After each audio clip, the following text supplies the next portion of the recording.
말이 너무 바뀌어가지고. 자, 오전 10시 33분 지나고 있는데 오늘 아침 CBS 김현정의 뉴스쇼에 출연한 박용진 전 의원이 한 발언이 또 조금 파장을 일으키고 있습니다.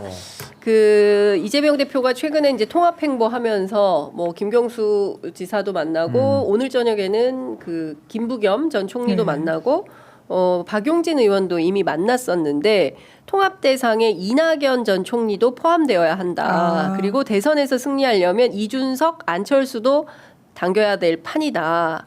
그러니까 이 통합의 대상을 더 넓혀야 된다라는 얘기를 하고 있습니다. 근데 지지자들 사이에서는 상당히 험한 말들이 오고 가고 있는 것 같은데 통합의 대상을 넓혀야 된다는 그 원칙론에는 공감이 되죠. 그런데 무한으로 넓히면 이른바 그럼 뭐 국민의힘과도 손을 잡아야 되는 거잖아요. 무한으로 한다면 그러니까 기준이 있어야 되는 거잖아요. 안철수 의원은 국민의힘이죠. 그러니까요. 그러니까 이 기준선이 저는 박용진 전 의원이 당심과 그리고 당원들의 기대치와는 좀 간극을 좀 보여준 것 같아요.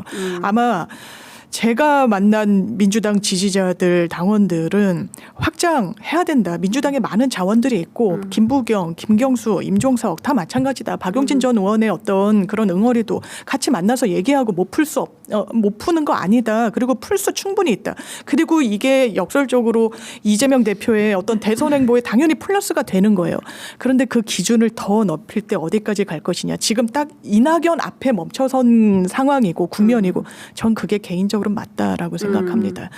이낙연까지는 통합 대상이 아니다. 지금 국면에서는 이게 막판에 대선 때 김한규 의원도 이야기를 하던데 대선 때 더 넓은 포용 정책의 일환으로 만나고 이럴 수 있겠지만 지금 당장 이걸 포용의 이름으로 같이 감싸고 과거를 잊는 게 과연 내부의 이 니즈에 부합하는가 전 아닌 것 같아요. 왜냐하면 이낙연 전 총리는요 민주당에서 희생보단 수혜를 훨씬 많이 입은 분이라는 생각합니다. 그리고 거기에 맞는 또 능력치를 보여준 부분이 있는데 결정적으로 도움이 필요할 때 이 민주당의 당원들의 손을 잡아줬느냐 그건 아니었던 것 같아요. 그리고 나갔을 때 그 평가가 어떻게 됐습니까?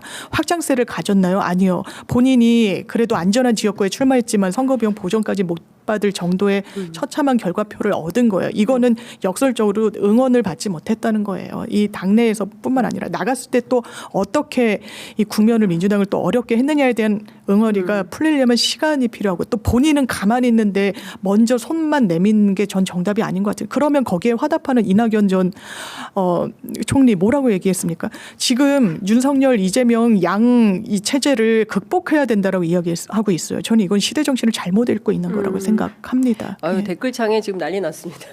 아니 저는 이낙연은 안 돼. 막 올라가고 있어요. 아니, 저는 제 눈을 좀 의심해서 제가 찾아봤어요. 기사를? 근데 정말 그렇게 얘기를 했네요. 그러니까 정말. 이낙연 대표 그리고 안철수, 이준석까지도 더 연끌해야 된다. 지금 이 얘기인 것 같아서. 지금 어디까지 얘기했냐면 이낙연 포함 이낙연에다가 이준석, 유승민, 안철수도 당겨야 할 판이다. 이제 이런 얘기를 하고 있죠. 저는 박용진 의원이 만약에 그렇게 믿고 정치를 하신다면은 전 정치 그만하시길 권해드립니다. 박용진 정치 이분은 정치 그만하셔야 될 것 같아요. 왜냐하면 매우 위험합니다.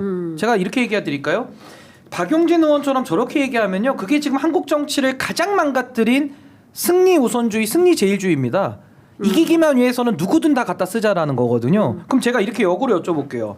과거에 3당 합당이라는 게 있었습니다. 민자당을 탄생시키면서 호남을 고립시켰거든요. 그렇습니다. 이기기 위해서 이렇게 했습니다. 이겼습니다. 그 무슨 사회적 변화가 있었죠? 그때 민자당으로 통합하면서 당시 대학가의 시위가 들불 그때 안 따라간 사람이 노무현 대통령 아닙니까?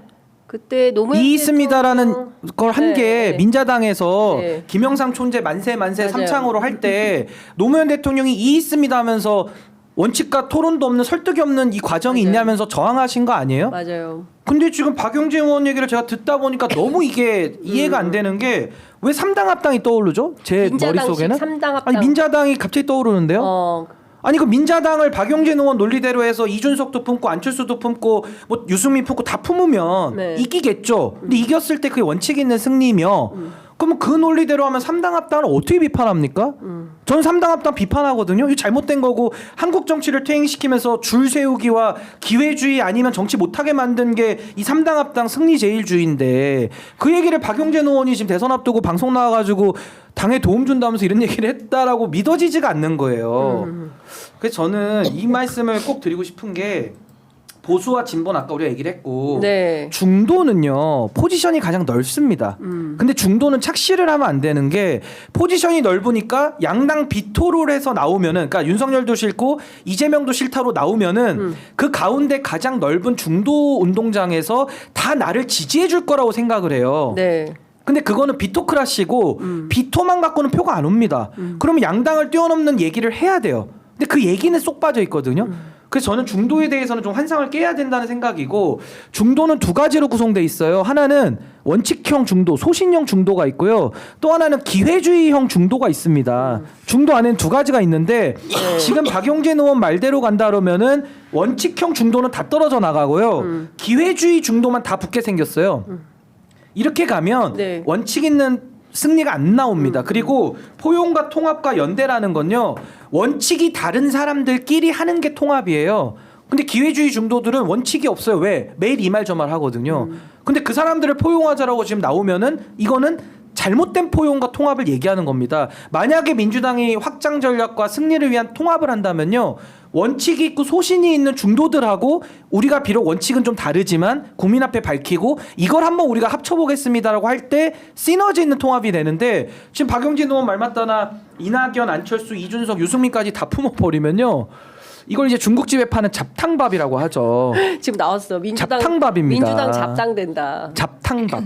잡탕밥. 근데 정치는 그렇게 하시면 안 돼요. 짜장면이면 짜장면을 개발해서 간짜장, 유니짜장을 만드셔야지. 네. 이걸 가지고서 그냥 다 뒤집어 엎어가지고 말이 잡탕밥이지 정말 무슨 짬 처리하듯이 음식물 쓰레기 다 이렇게 섞어가지고 하면요. 짬 처리당이 그 정치를 그렇게 하면 안 되죠. 그럼 3당 합당을 어떻게 비판할 건지를 논리를 갖고 와서 다음 방송 나와서 한번 설명해 주시면은 제 주장을 저는 철회할 수도 있어요. 근데 이 설명이 됩니까 이게?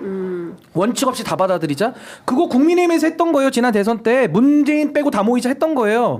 그래서 윤석열이랑 괴물이 나왔습니다. 그걸 지금 민주당 와서 하자는 거 아닙니까? 그거 저는 전혀 납득이 안 되는데요. 저는 민주당원도 아니지만은 밖에서 봐도 이건 납득이 안 되는 주장을 당내에서 하니 당원들이 반발 안 하겠습니까? 그러니까 무조건 이기는 게 대수냐. 승리제일주의. 그렇죠. 예. 무조건 이기는 게 중요한 게 아니라 어떻게 무슨 원칙으로 어떤 정치의 노선과 이 판단과 같이 기준을 가지고 뭉치든지 흩어지든지 해야 되는데 그 기준에 부합하지 않는 주장을 하는 거다라는 비판이에요. 예, 그냥 제가 이 풀 텍스트를 지금 좀 봤는데 그러니까 네. 선회하자면 이제 먼저 통합의 대상에 이낙연도 포함되냐라는 질문을 받으니까 이낙연은 그래도 안 되죠. 이렇게 한 건 아니고 이제 이낙연도 포함되는데 이낙연이 좀 바뀌어야 된다. 좀 너무 공격적인 메시지를 많이 내는데 본인도 좀 전향적으로 좀 메시지를 다시 내고 입장 변화가 필요하다.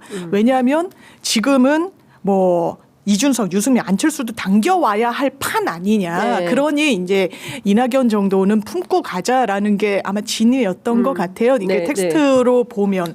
그러니까 이제 민주당에서도 뭐 여러 스펙트럼이 있지만 끝까지 이낙연과 정말 절연해야 된다라는 뭐 의견도 있지만 언젠가는 그래도 손잡을 기회가 있지 않겠느냐라는 그 취지에서 왜냐면 그 시기는 못 박지 않았던 측면이 있고 이준석, 뭐 유승민, 안철수는 약간 정치적 레토릭에서 거론이 된 것 같아 보이는 부분은 네. 있습니다. 그러니까 이런 것 같아요. 그러니까 기본적으로 2016년 촛불혁명 이후에 당시에 거리에서 가장 적극적으로 뛰었던 정의당을 포함해서 당시 탄핵에 지지했던 39명, 바른정당까지 포함해서 일종의 이제 탄핵연대 프레임을 가지고 뭔가 전국 운영을 했었어야 됐던 거 아니냐. 그런데 그러지 않고 그냥 문재인 정부에서 민주당 정부로 가면서 여러 가지 개혁 과제들이 실종됐던 것에 비하면 이번 경우에는 내란에 반대하고 내란에 심판하고 정권 교체에 동의하는 모든 제세력들이 모여서 연대해서 가야 되는 거 아니냐라고 큰 틀에서 보면 이제 그런 해석도 가능한데 사람을 하나하나 놓고 적시를 하다 보니까 상당히 큰 파장과 논란의 이제 중심에 서게 된 것 같다라는 생각이 좀 들고 참고로 말씀드리면 이낙연 뭐 다 그 뜻은 아니라 하더라도 이름이 나왔으니까 네. 이낙연, 이준석 두 분은 좀 빼세요. 둘이 합당했다가 당을 11일 만에 그러니까. 파기한 사이인데 그게 같이 쉐이크가 되겠습니까? 그게 아무리 통합이 우선적으로 돼야 된다 하더라도 네. 좀 약간 너무 소설 같은 얘기 같아가지고. 네. 신인규 변호사가 민주당에 들어가야 된다 이런 얘기도 있네. 진짜 많죠 그런 얘기. 네. 아니 근데 이런 것 같습니다. 그러니까 앞으로 어차피 이제 파면은 너무 자명한 상황이 돼버렸고 그러면 파면 이후에 60일간 이어지는 대선 캠페인 과정에서 어떤 정부를 지향하면서 어떤 개혁 과제들을 어떻게 수렴해 나갈 거냐 그런 차원에서 신인규 변호사님이 하고 계신 정바세에서 하고 있는 토론회도 굉장히 유의미한 것이고 계속 그런 정책 이슈들을 만들어서 던지고 그거를 정치권이 받게 만들고 이런 캠페인이 좀 필요한 거 아닌가라는 생각이 좀 들었습니다. 그래서 저는요 통합을 위한 통합은 정말 최대한 지향돼야 된다. 네. 그러니까 통합 그 자체가 목표가 아니라 통합적인 정치를 통해서 결국 정치를 정상화시키고 국민들을 위한 정치로 만들기 위해서 통합이 필요한 거잖아요. 맞아요. 그러니까 지금처럼 통합하고 합치면 이기겠다. 전 이런 식의 논리는 이제 더 이상 통용이 안 되고 원칙들을 정치인들이 좀 밝혀야 되고요. 그 원칙이 다를 때 이질적인데 서로 손을 잡으면서 국민들께 감동을 주고 그 이질 통합이 원칙을 지키면서 통합을 할 때 그게 국민들에게 저는 감동을 줄 수 있다. 좀 그런 정치로 나아가는 게 이제 국민들이 좀 원하시는 거 아닐까. 좀 그런 생각이 듭니다. 그러니까